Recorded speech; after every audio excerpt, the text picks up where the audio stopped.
I had to walk in the middle of the road because I don't want a rat running at me. I had to jump over rats all the time, so it's bigger than my cat. My cat's about this big. The rat, not including the tail, is bigger than my cat. I think the cats are starting to get scared of the rats now. Times have changed. Ladies and gentlemen, this is breaking news. What you're about to witness is nothing short of a full-scale urban crisis unfolding in real time across one of Britain's major cities. Birmingham, a metropolis of over 1 million people, is literally drowning in waste.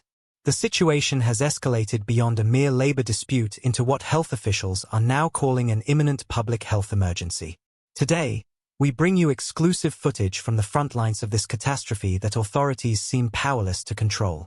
Residents are falling ill, vermin populations are exploding, and tensions between city officials and union representatives have reached a breaking point. What you're seeing is not footage from a developing nation or the aftermath of a natural disaster.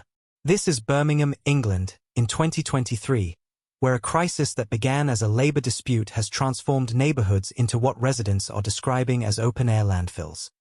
Before we continue, make sure you subscribe and turn on notifications, because this situation is developing by the hour, and you won't want to miss our exclusive updates as this crisis reaches its tipping point. That we're going to do things differently. We're going to tell the truth, even when they are hard truths.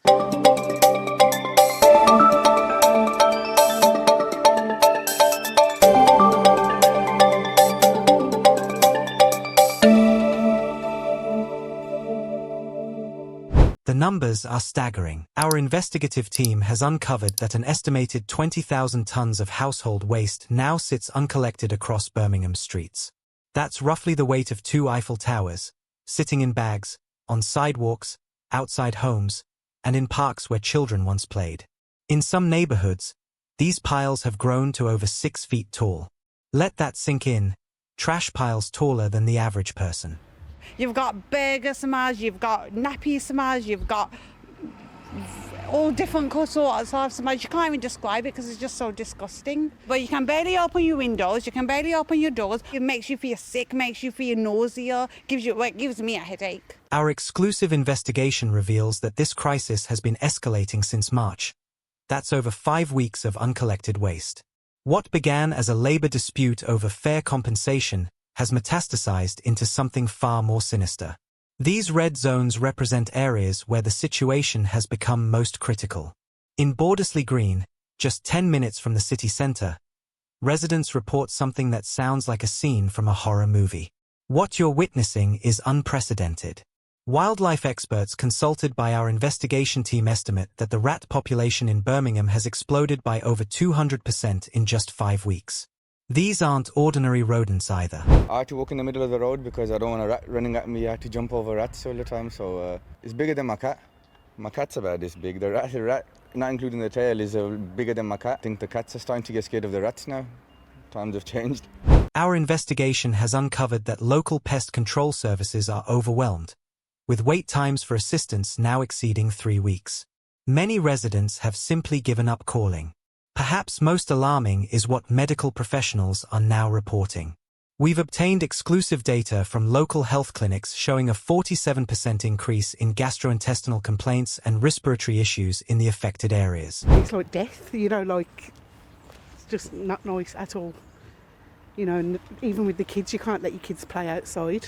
Like even not long ago, last week, I wasn't well at all. And I said, it must be through things like this for even a whole week. I was vomiting.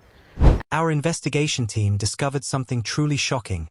3 local primary schools have been forced to cancel outdoor activities entirely. Children are being kept indoors during what would normally be recess periods due to health concerns. To understand how this crisis reached this point, we need to examine the core dispute.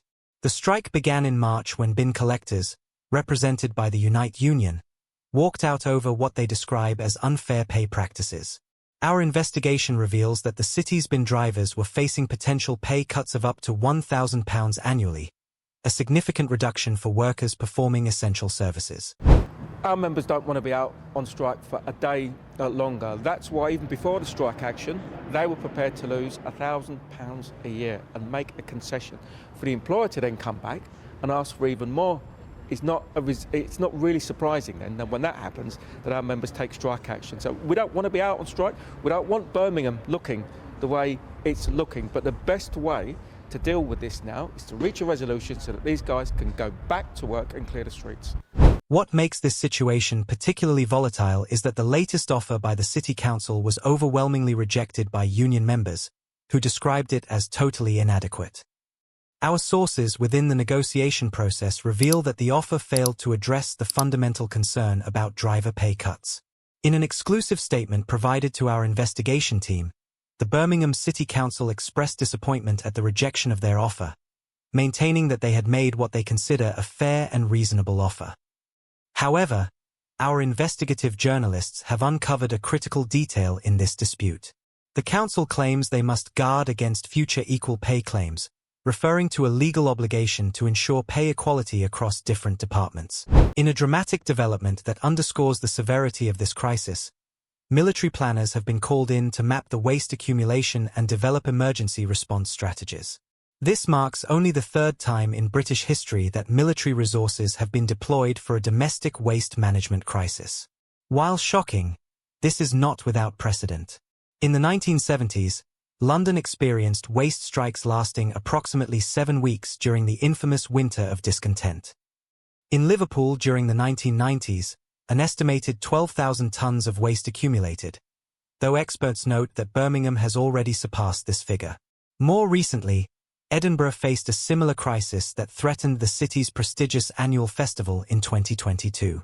What sets the Birmingham crisis apart is both its duration, now one of the longest bin strikes the UK has ever witnessed, and the failure of high-level intervention.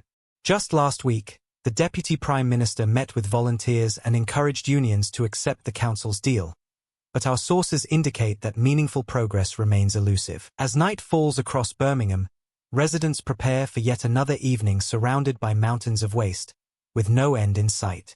Health officials warn that if the situation continues for another 2 weeks, more drastic measures may be necessary, potentially including temporary evacuations of the worst affected areas. This crisis raises profound questions about urban resilience, labor relations, and the essential services we take for granted.